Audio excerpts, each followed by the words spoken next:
Assalamualaikum warahmatullahi wabarakatuh. Waalaikumsalam warahmatullahi wabarakatuh. Saat ini Amreta Production kedatangan yang mulia, seorang tamu yang tentu saja beliau katakanlah sudah viral di mana-mana, viral. Siapa lagi dia? Mungkin rekan-rekan teman-teman sudah bisa menebak siapa dia. Gitu. Ini satu kehormatan bagi Amreta Production dengan kehadiran beliau di studio kami. Kebetulan saat ini kami berada di studio milik Om Raffles Sang Art di daerah Karangsembung, Sindang Laut, Cirebon. Begitu, tidak berlama-lama lagi mungkin kita akan perkenalkan dengan Lodrangga. Lodrangga, pemangku bumi dan pemimpin dunia tatanan baru. Apa kabar, Lod? Terima kasih. Assalamualaikum warahmatullahi wabarakatuh. Kang Heru yang gantengnya, lanangnya jagat. Lanangnya jagat ya.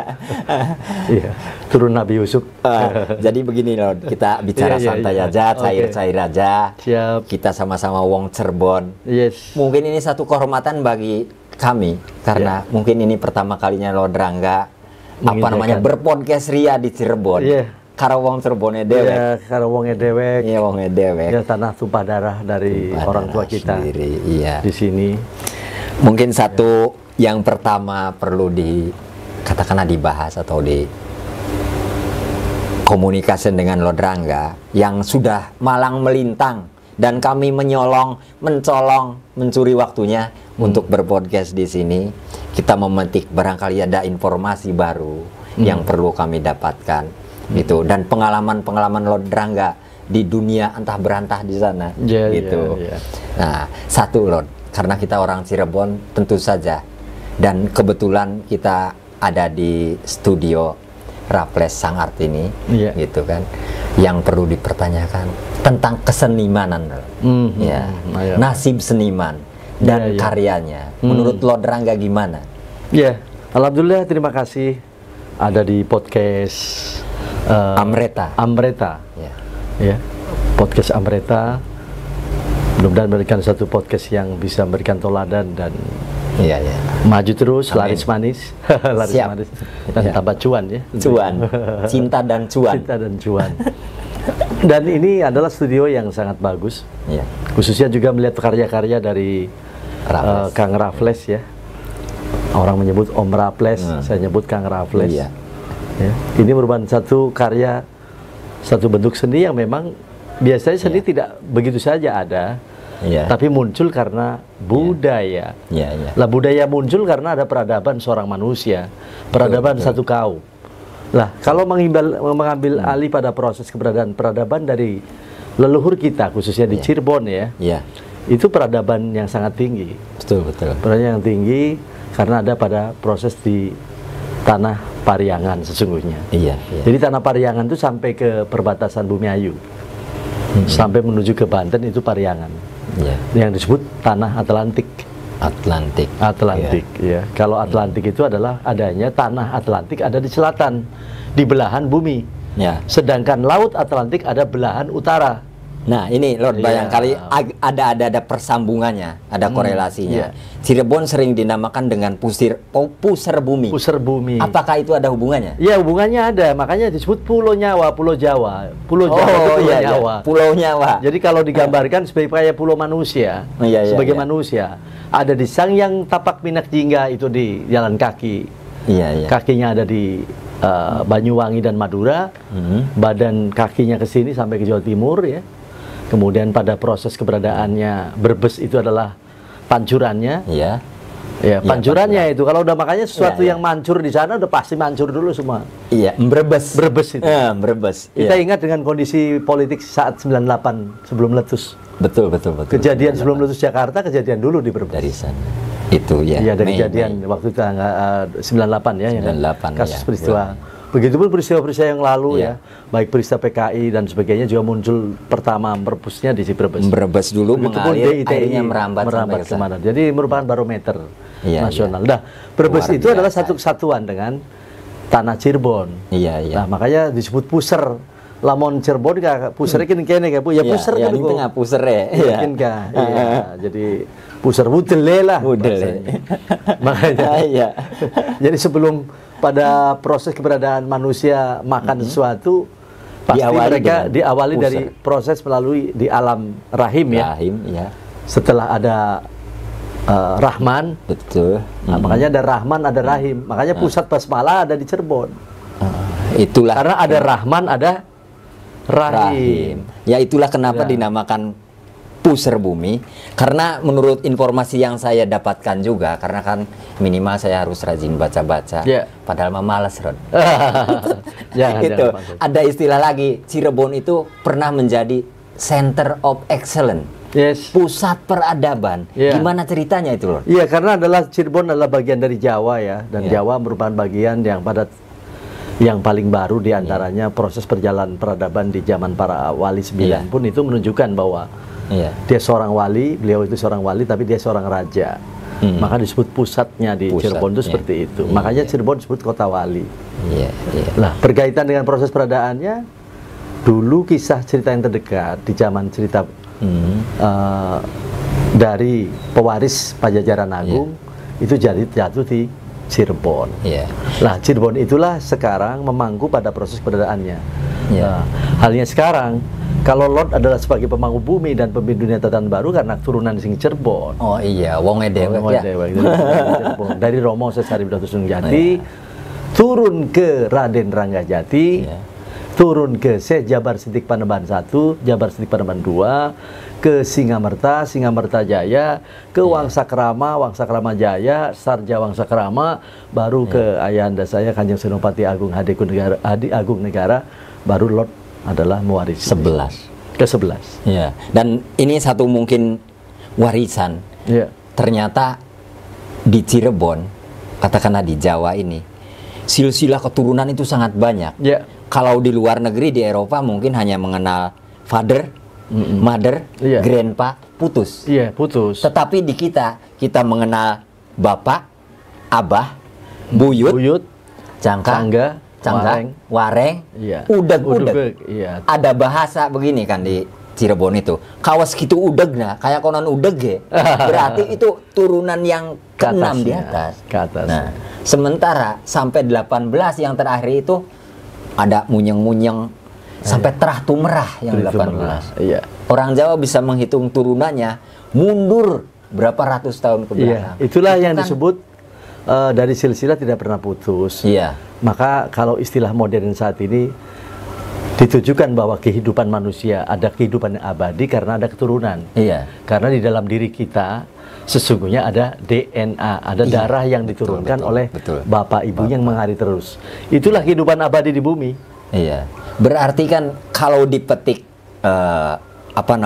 kebijakannya dalam tanda petik, ketika DNA kita dulu sudah bagus, kenapa perkembangan berikutnya orang Cirebon khususnya orang Jawa umumnya mengalami seolah-olah kemunduran secara pranata kehidupan? Karena disebut kalau saudaraan disebut mati obor. Ada mati karena ilmunya. Kalau mati obor adalah mati persaudaraan. Bukan kesalahan siapa-siapa tapi merupakan bagian manusia ini kan letaknya salah ya. Tapi justru kalau kita sudah mengetahui sistem seperti itu, apakah kita mau salah terus? Kembali kepada kita yang saat ini yang masih diberikan kesempatan hidup. Nah, itu yang jadi pertanyaan, bagaimana caranya untuk kembali pada ranah tersebut lagi, Lord? Kita menyadari dengan dalil pada proses 3 bahwa ada 3 ketentuan menurut kitab-kitab suci Ada 3 yang tidak putus pernah dilakukan, yaitu pertama, anak soleh itu artinya tidak pernah putus. Perbuatan yang soleh itu adalah perbuatan yang mengingatkan pada diri sisi keturunan ke atasnya. Yang kedua dengan amal. Jas merah aja itu jangan melupakan jejak. Ilmunya. Jika kalau dalam hadis juga ada di sana. Jadi ilmu yang manfaat. Juga nguri-uri. Kemudian amal jariahnya. Itu tidak akan pernah putus. Lah, bentuk 3 kekuatan ini menunjukkan pada proses sejarah disebut jas merah. Tapi prakteknya adalah 3 unsur itu. Jadi mengenal dengan kondisi ke atasnya saja itu sudah berikan kesolehan bagi seorang anak atau keturunannya. Luar biasa, Lord. Sepertinya itu semacam satu sistematika agar kehidupan kita bisa lagi kembali pada ranahnya. Seperti itu. Itu yang disebut keabadian. Keabadian di bumi. Abadan. Makanya dalam proses keabadian di bumi, proses keberadaan termasuk kita bisa rasakan juga bagaimana menikmati surga dunia. Surga di bumi. Sebab begini, Lord, yang kami alami, anak-anak Amreta kerjaannya dolan.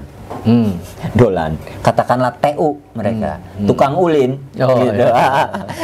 Nah, dalam pengembaraan mereka kadang-kadang menemukan hal-hal yang mencengangkan, dalam tanda kutip, seperti misalnya daerah-daerah di sekitar Cirebon pinggiran sampai ke Brebes itu ditemukan artefak-artefak yang memang belum dimunculkan. Satu, dua, juga nama-nama daerah itu sepertinya itu sandi. Ya, seperti sandi.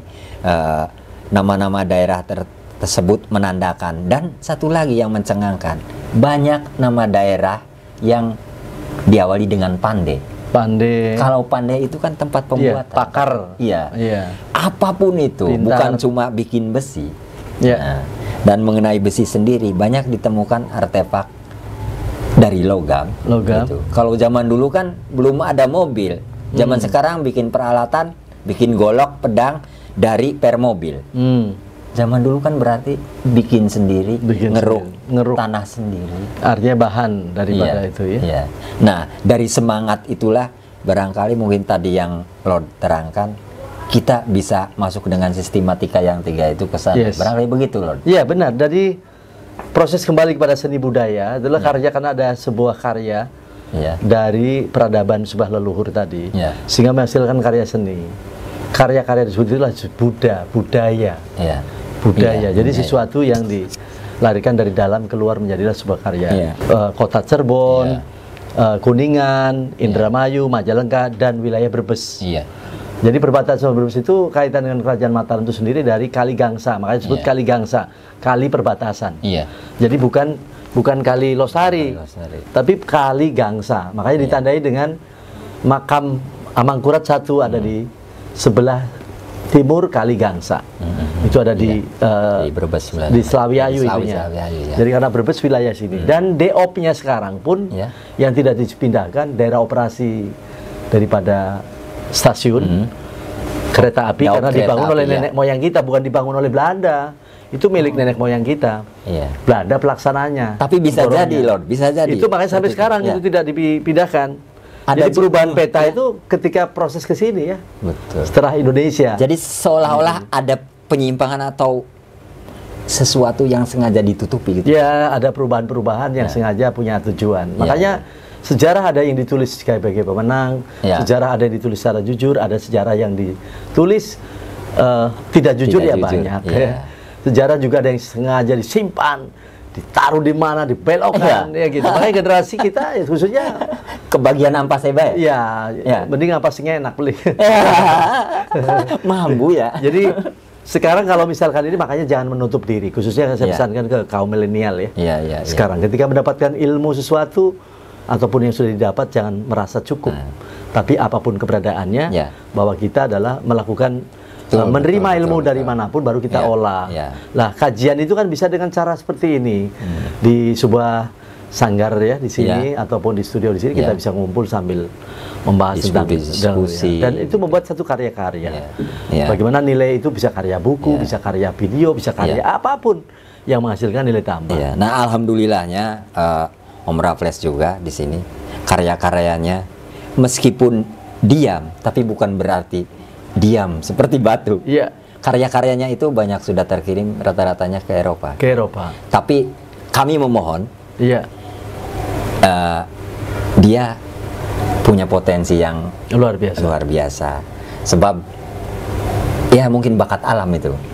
Kami butuh mungkin arahan, butuh power of Lord. Supaya bisa lebih membumi lagi gitu, Lord. Harus di sektor manapun itu. Dan sebuah karya budaya dari nenek moyang kita, orang tua kita ini terukir ya, sudah dan jelas. Masalahnya sekarang bagaimana kita perankan. Apalagi sekarang negeri kita, bangsa-bangsa kita mengharapkan kita. Iya. Justru jauh juga keselamatan atas bumi pun diberikan harapan. Jadi para leluhur kita mengharap kita sebenarnya untuk melakukan dan meneruskan perjuangannya. Harus action. Iya. Jadi tanpa adanya kemauan, ya kita tidak akan ketemu. Karena hidup ini pilihan. Iya. Apalagi sekarang orang yang katakanlah hanya berpikir hidup, gua yang penting makan, itu salah besar. Iya. Karena apa? Keadaan kehidupan manusia sekarang bisa mencapai daripada sisi surganya itu bisa dirasakan dari sekarang. Lah masalahnya sekarang ini adalah pilihan kita kemana? Sedang ridho yang dimaksud ridho Allah itu sudah diridhokan oleh Allah Subhanahu wa taala. Udah diridhokan, jadi jangan minta ridho terus, iya kan? Ridhonya udah diborong sama Roma Irama. Betul. Jadi Allah sudah kasih ridho kita. Iya. Jadi jangan minta ridho terus. Jadi kata yang memberikan ridho dari Allah tadi Yang Maha Kuasa, ya laksanakan. Berarti apapun itu yang dimiliki oleh seseorang individu, mereka harus mengaktualisasikan secara nyata dalam bentuk tindakan hingga menghasilkan karya. Ya, dan itu bisa karya itu bisa menjadi satu kekuatan yang besar bila berkolaborasi tentunya dengan kawan-kawan, dengan sahabat-sahabat. Dulu cerita perjalanannya para rasul, para nabi juga tidak terlepas perannya para sahabat. Tidak ada perannya daripada masyarakat, khususnya juga sampai sekalipun terdakwa. Nah, barangkali ini masalah koneksi ini karena memang dijiwai dengan sekarang zaman online. Iya, makanya sengaja harus terkonektivitas. Iya. Dan harus tentunya ini juga tidak bisa jalan sendiri. Iya. Masalahnya sekarang tadi ada kemauan bagaimana dan apa. Sementara tadi bahwa perkembangan teknologi dunia saat ini juga sudah luar biasa sudah luar biasa peranannya. Betul. Tapi bagaimana menjadikan pada sisi sanggar ini misalkan ataupun dalam bentuk podcast yang kita sekarang kita isi menjadi daya tarik kekuatan yang bisa menarik atas kekuatan nilai tambah tadi. Orang bilang cuan lah kalau cuan. Iya, dia masuk ke sini. Jadi itu merupakan juga, saya kira itu bisa dimulai dari sekarang. Nah, barangkali ada pertanyaan begini lagi. Kita mundur ke belakang sedikit Lord. Tadi menyinggung ada sesuatu yang ditutupi. Saya jadi ingat dalam satu podcast atau apa, Lord pernah mengatakan tentang teori konspirasi. Katakanlah mungkin mengarah ke sana. Keterangan simpelnya yang kira-kira wong deso bisa mengerti itu sebenarnya gimana, Lord? Ada hubungannya dengan uang, dengan moneter, segala. Seperti mungkin, apa hubungannya dengan teori ekonomi yang berlaku sekarang? Ya, dengan teori ekonomi baru yang MMT itu, Modern Monetary Theory, yang cetak uang. Gimana itu, Lord? Kalau proses keberadaan keuangan itu sejak Perang Dunia I, Dunia II kan diatur. Bahwa proses keberadaannya masing-masing pemerintahan di dunia diatur dalam sistem cetak uang atas dasar yang diatur. Ada. Dan underline-nya adalah pertama adalah dari konversi emas. Emas. Terutama emas kita juga dalam artian emasnya nenek moyang kita sebut aja. Makanya ada di sana disebutnya pusatnya dilakukan Swiss. Itu dari singkatan. Surawisesa Siliwangi. Surawisesa Swiss. Siliwangi itu Swiss. Surawisesa Siliwangi. Dan itu bukan negara, itu adalah ini satu hal yang baru. Saya baru dengar. Itu bukan negara Swiss, tapi itu adalah Confederans yang ditunjuk oleh Korps Diplomatik Bandung. Zaman itu untuk melakukan sisi pembayaran terdekat asalnya. Kemudian dari sisi percetakannya dilakukan oleh melakukan Federal Reserve. Baru ada kesepakatan Federal Reserve berapa ton, baru dicarikan cetak pada uang di Bank Dunia dan sampai ke bank regional masing-masing pemerintahan atau negara-negara tersebut baru dibagikan ke daerah. Jadi aturan keuangan itu ada aturan. Katakanlah the Federal Reserve itu sebagai tonggaknya. Tonggak dari keputusan yang dilakukan dari emas mau dicetak. Maka berdasarkan dalam proses dolar saat itu menjadi ketentuan sebagai konversi yang disahkan atas perintah CD. CD itu Korps Diplomatik. Makanya Bandung berseri D. Kemarin Z artinya apa udah diterangkan di podcast lain. Kalau Z adalah bagian cerita perang Kalau udah zero atau hero zero. Nah, sekalian ini juga itu juga dari tanah Pasundan. Makanya suku yang dimaksud ditetapkan yang sebenarnya harusnya adalah suku Pasundan. Pasundaan. Kalau Sunda baru Sundaland itu buat seluruh bumi. Sundaland. Jadi suku Pasundan, makanya RIS. Saat itu disebutnya negara Republik Pasundan, bukan Republik Sunda tuh. Bukan Pasundan. Pasundan, nah, gitu. Jadi kalau Sunda mah buat semuanya.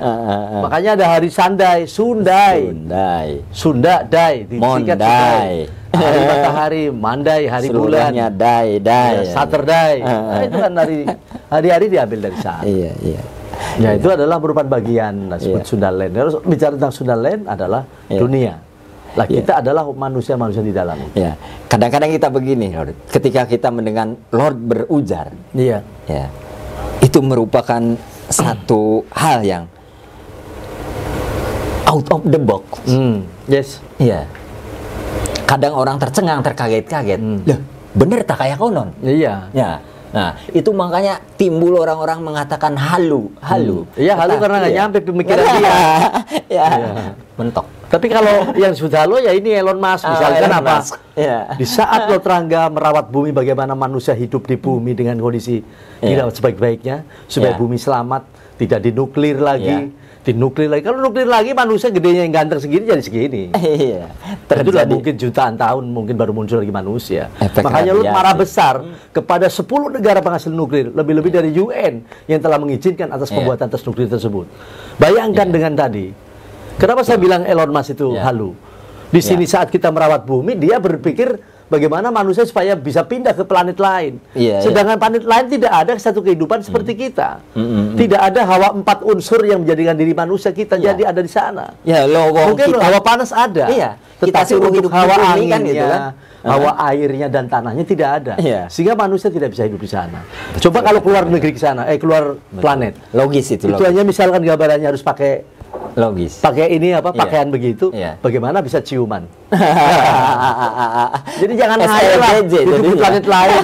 Rawatlah bumi sekarang bersama Lord, bersama kita, ya semua ya. Khususnya. Jadi semangatnya kan bisa saya tarik mungkin kesimpulan bagaimana bahwa lingkungan, terutama lingkungan kehidupan itu harus dipelihara sebaik mungkin, alam sebaik mungkin demi keberlangsungan generasi berikutnya.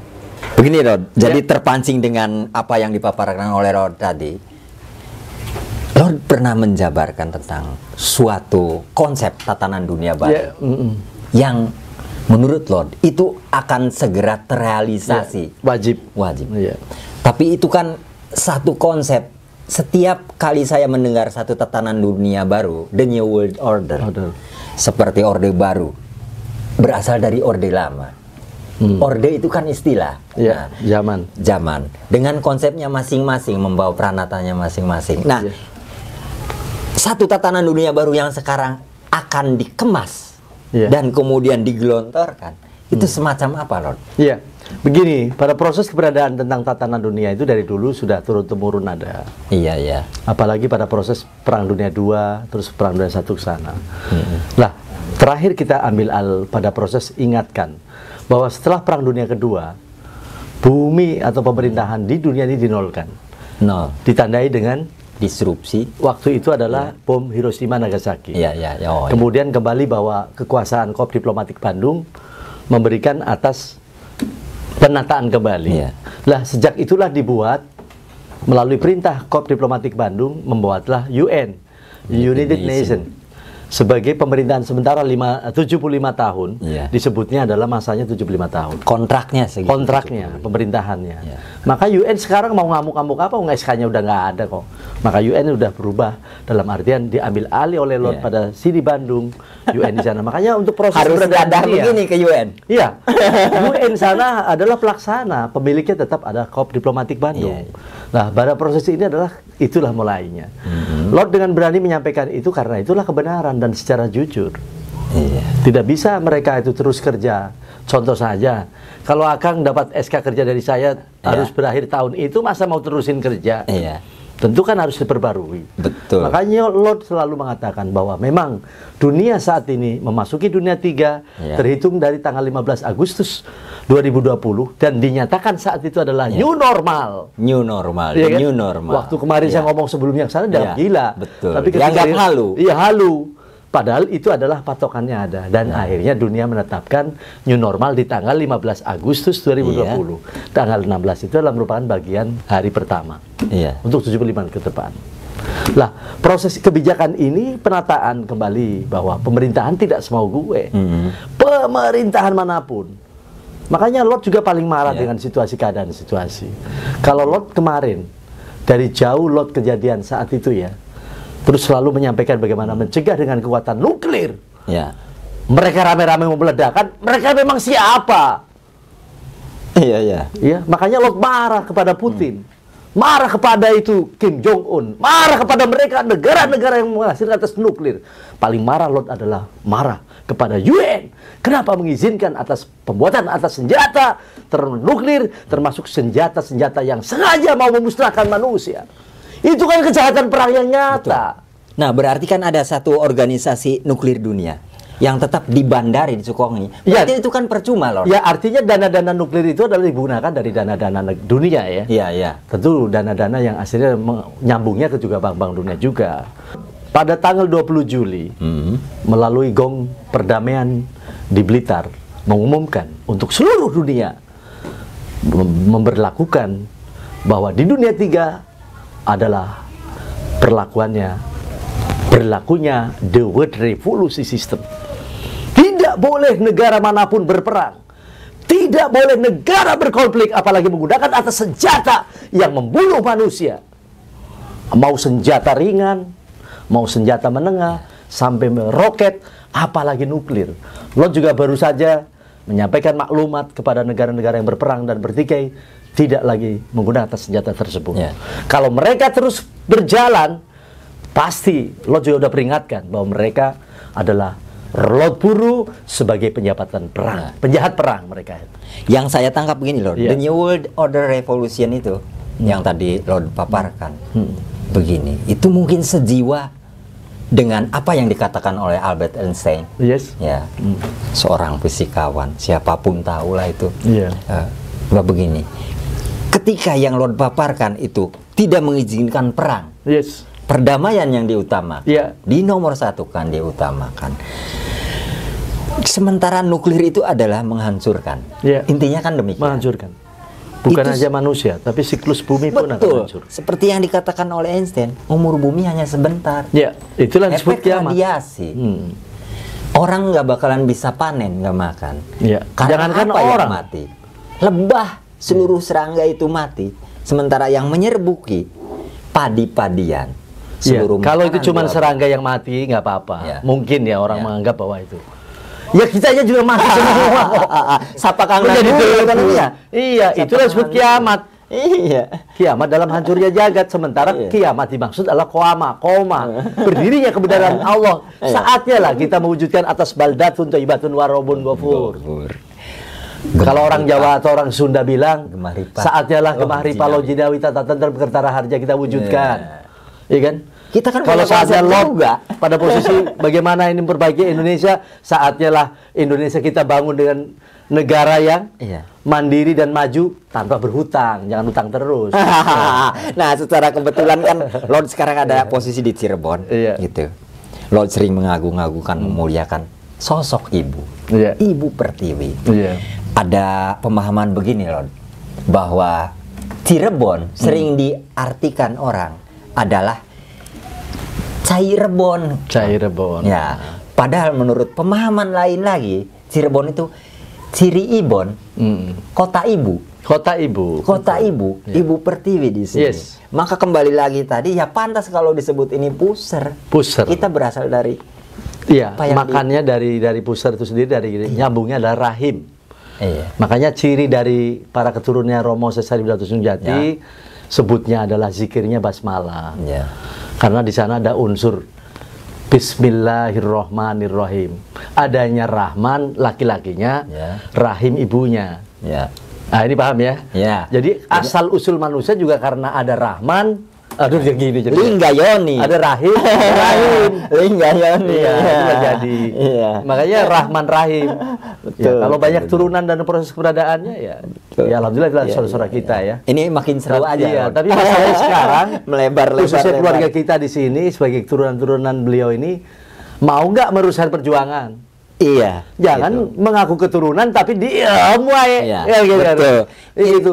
Kalau mau menurunkan perjalanan sejarah daripada proses peneruskan atas para luhurnya ya toladanilah atas perjuangannya. Ya, seperti yang berkembang di kita lah di Cirebon, di Brebes, Indramayu, Majalengka. Sering sekali ini mungkin agak melenceng, melebar-lebar, tapi anggaplah ini sebagai hiburan dan mengingatkan kita untuk baikan. Mungkin lo juga ya bergelimang sering bergerak dulu-dulu. Pernah mendengar kata kantong macan? Oh iya. Iya kan. Nah, sementara dunia ini sekarang sedang sibuk-sibuknya membicarakan, meneliti, riset tentang teleportasi. Iya. Sementara dengan bahasa Cirebon yang sangat mudah, iku anggap baik kantong macan je. Iya. Ya, dia bisa dari satu posisi A ke posisi B. Iya, iya karena itu adalah ilmu ya. Sebenarnya dimaksud kantong macan juga kalau menurut kajian Lord itu ilmu. Betul. Yang diciptakan oleh ya orang tua kita dan leluhur kita. Karena doa itulah sehingga dari sebuah barang yang diusulkan kepada Yang Maha Kuasa jadilah sebuah alat untuk menentukan bisa transportasi. Dan itu dipakainya di jempol kaki kanan kiri ya. Tuh kan, jempol kaki lah. Dia lebih tahu. Berat lah. Sebenarnya kan doanya. Oh, doanya ya. Dan pasti passwordnya itu ya. Dan ada passwordnya. Ya. Iya, dan itu passwordnya basmalah. Zoom. Kecepatan tinggi gitu ya. Ya sama dengan yang saya masih ingat juga pernah mengenal guru salah satunya ya, Bung Karno. Namanya adalah Bapak Hideng Raden Sakti Gunawijaya. Itu juga dengan basmalahnya.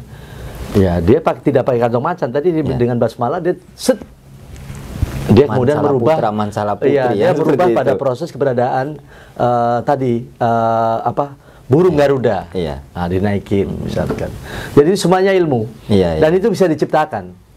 Ya sayangnya tidak ada yang menseriusi. Artinya menseriusi untuk meneliti katakanlah melalui itu kalau mau meneliti asal mau puasanya. Ya, satu itu. Maksud saya begini, Lord. Mendekati secara dari sisi ilmiahnya, embuh titik embuh apa kok, supaya bahasa ini tidak selalu dianggap bahwa ini klinik dan lain sebenarnya bukan klinik, itu teknologi yang dibaur dengan nilai doa-doa tadi menjadilah satu ilmu. Saya minta maaf ini. Kalau ada yang mau dapat itu juga saya bisa kasih tunjuk itu. Kok sih? 40 hari itu puasa di luar. Kameramen pengen beli. Gimana jadi wong tua? Jadi wong tua ya. Puasanya gini, kalau dulu mah di Ningburi. Enggak, di tempat tebu gitu. Jadi 40 hari itu nggak kena ini. Nanti dapat itu. Oh, jangan kayu. Tapi ya jangan laksanakan sendiri, harus ada guru ya. Nah, karena itu hati-hati kameramen. Guru. Hati-hati. Jadi puasa di 40 hari di luar, kena panas, kena hujan, dapat itu. Nggak usah bikin lagi. Jadi sekarang sudah ada yang membeli. Orang-orang tua kita dulu. Itu soal menyinggung pada persoalan teknologi ke ilmu tadi sih, kantong macan. Makanya yang gitu-gitu ya nggak, kalau memang bicara di Cirebon memang Cirebon itu memang pusat pada proses keberadaan ilmu-ilmu seperti itu ya. Dan kita juga patut memberikan apresiasi lah kepada orang-orang tua kita, leluhur kita, karena apapun itu merupakan budaya, seni budaya yang diciptakan. Lamun langkah kang dingin ya langkah kang sekian. Mulane kene ka buruk ya ana wujude. Nah, aduh, saya itu dari Amreta itu punya obsesi. Jadi mengadakan satu festival embuh itu sandiwara. Itu sebenarnya bagus. Atau buruk. Saya kira itu bisa dilakukan dengan festival seni budaya kita tingkat nasional. Bisa diapresiasikan apakah bentuk sandiwara Cirebonanya muncul. Cirebon itu sandiwara kan dari wilayah tadi ada. Apakah nanti dengan tarlingnya juga muncul, kemudian buruknya muncul, topengnya muncul. Saya kira lebih apresiasi kalau misalkan itu bisa diadakan di sini. Betul. Karena kita ini tuh sudah seni itu sebenarnya hidup. Kita cuma hanya katakanlah mempromotori. Supaya agak tegak itu. Lah ini masalahnya sekarang kita mau nggak? Itu aja masalahnya. Artinya kita juga tidak usah menunggu peran dari siapa-siapa, termasuk instansi sekalian pun misalkan. Tapi justru kita melengkapi atas kekurangan dari instansi pemerintah yang saat ini kita bantu. Kemudian dengan kondisi ini kalau ada kurangan ya jangan jangan di apa namanya marahin lah. Betul. Kasih aja kirim rokok nggak apa-apa lah. Jadi kekurangan pemerintah harus kita lengkapi kan gitu. Jadi betul, jangan di apa sih kalau di demo ya. Di demo, udah bukan zamannya lagi. Jadi langkah kerjaan saya. Jadi kalau kekurangan mereka, kita karena mereka adalah pelayan rakyat ya kita lengkapi dengan kesempurnaan. Karena prosesnya take and give gitu. Maka antara rakyat dan pemerintah harus saling bersinergi. Betul. Dan saatnya pemerintah juga mengubahlah tatanan dengan keadaan pejabat sekarang, bukan penguasa tapi mereka adalah pelayan rakyat atau pembantu rakyat. Bisa diubah image-nya.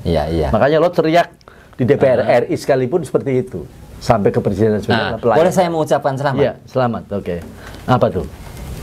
75% di polling Capres 2024. Iya. Oh iya itu gimana ceritanya bisa 75%? Ya saya nggak tahu, orang itu kan berjalan dengan cara alamiah. Lo juga masuk ke belakangan ini ya. Itu kan APP Google sama. Dan pihak-pihak survei Indonesia. Survei lo juga nggak ngerti orang berjalan. Pasrah aja lah kepada Yang Maha Kuasa dan khususnya pasrahkan pada rakyat. Kan bisa menilai sekarang rakyat kan udah pintar-pintar ya dengan ini. Berharap siapapun juga nanti tetap bagaimana Indonesia lebih baik lah. Amin. Dan tanpa bantuan kekuatan rakyat ya nggak ada apa-apa. Karena apapun keadaannya dan saatnya sekarang Indonesia harus lebih baik, harus lebih maju. Dan yang penting tadi mandiri. Kalau harus utang terus, sudahlah, nggak usah pemilihan presiden pun bila perlu. Kasih aja lah tukang sayur yang di Cibitung. Kalau harus ngutang lagi. Pegel ya. Iyalah. Kalau ada presiden terus utang terus, udah nggak usah ada pemilihan karena pemilihan presiden biayanya mahal. Iya kan? Betul. Kasih aja tukang sayur di Induk gitu. Atau siapalah di sini. Ide yang sangat logis. Jadi itu saatnya lah kita untuk memikirkan bagaimana Indonesia mandiri tanpa hutang. Tadi saya tangkap apa yang Lord paparkan itu kan. Jadi saya kembali lagi kepada para ahli ekonomi. Karena yang saya tahu itu ada dua mazhab, kan? Dari Keynesian. Ketika kita merdeka kita pakai Keynesian semua. Sementara yang ngatur dia pakai Hudson. Dia cetak uang semau-mau. Makanya semua aturan negara atau pemerintahan sebenarnya kembali pada proses penataan. Semoga nanti ada setelah G20. Kebetulan Lord saat ini lagi mempersiapkan untuk adanya konferensi dunia 3 yang dipimpin Lord di Bandung. Saya mendengar juga bahwa Lord berencana mengadakan orasi. Konferensi itu adalah mengantarkan. Kalau itu yang pidato 18 jam itu ada di Bandung itu dalam waktu dekat ini berkaitan dengan penyampaian atas persiapan penataan dunia 3. Dunia bisa selesai kepada semua persoalan-soalan atau melut itu setelah ada konferensi dunia 3 di Bandung dan Lord yang memimpin. Sesegera waktu ini. Segera waktu ini. Dan sekarang disiapkan dan minta doanya dan itu merupakan kiranya bagaimana menyelesaikan atas kemelut bangsa di dunia. Sip. Jadi itu. Pokoknya pikiran saya ini tiba-tiba dapat kata the power of Lord. Dan dunia pada akhirnya akan memenuhi atas kesejajaran sebagaimana leluhur kita, orang tua kita berpangku pada proses keberadaannya Wangsit Siliwangi. Manusia harus saling sadar silih asih, silih asuh, silih asih, silih mawangi nusengit, mewangi kebahagiaan, menuju pada manusia kesejajaran. Makanya Lord merancang dan akan menetapkan bersama para pemimpin negara-negara di dunia ini nanti bumi menjadi 4 state, yaitu state Amerika, yaitu State of America, State of America, Pacific, State of Eropa, State of Southeast Asia. Southeast Asia itulah Indonesia bakal memimpin. Dan bukan lagi Indonesia akan menjadi hanya saja adidaya, tetapi ya jadi bapak ibu daya lah, atau kakek daya lah gitu. Kakang daya. Dudu adidaya, adi sih ya adi. Kira-kira seperti itu. Apa jare kakangnya kon adidaya. Dan harus hormat kepada orang tuanya tadi, kakek nenek tadi dan bapak ibu. Makanya Bandung ada di Bandung di sana Dan ada ditarik garis ke sini di Galuh Purba ada Bandung Sari. Nah, itulah yang ada di Brebes. Barangkali oke, Lord, ini sangat menarik, sangat menantang gitu. Membuat kita terpacu untuk bener beli sih. Segalanya kan harus. Kalau soal kebenaran kembali pada proses ini beradaan, Lot justru adalah manusia yang sedang mencari kebenaran dan menyampaikan kebenaran dan menyampaikan kejujuran. Kalau proses itu terjadi, ada bukti-bukti apa yang telah disampaikan, tentunya itu harus mau tidak mau mereka tanggapi dalam artian baik.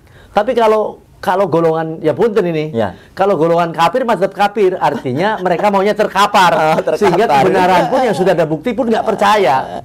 Itu yang dimaksud itu. Kaper. Terkapar. Itu. Nah, akhirnya Lord, kami sekali lagi ucapkan terima kasih, kehormatan bagi kami di Amreta gitu, kehadiran kami. Ini akan dijadikan satu hal untuk memicu segala karya, kegiatan seluruh yang tergabung anak-anak di studio ini. Dan saatnya kita bangkit dari sekarang. Betul. Dari kebangkitan atas moral kita, imanan kita, ilmu kita, kebangkitan ekonomi kita, kebangkitan kesemangatan drama. Karena hidup apapun adalah pilihan dari kita. Kalau Lot ngomongnya begini, ya memang gayanya begini. Jangan diambil hati. Kalau ada hal sesuatu yang salah, ya nggak usah dimasalahin lah. Memaafkan sesuatu seorang adalah budaya dari luhur kita. Dan itu sifat-sifat Allah. Salah yang saling asih saling asuh, saling asah, saling mawangi, nusengit mawangi, berbagi wewangian. Iya, jadi jangan cari kesalahan. Tentunya adalah proses itu. Dan Allah pun memaafkan. Makanya Lot, kalau Lot jadi presiden pun, penjara saja tak bubarkan semua. Pada dolan baik. Nah, akhirnya Lot, terima kasih sekali lagi. Assalamualaikum warahmatullahi wabarakatuh. Terima kasih. Hatur nuhun. Ura untuk Rangga.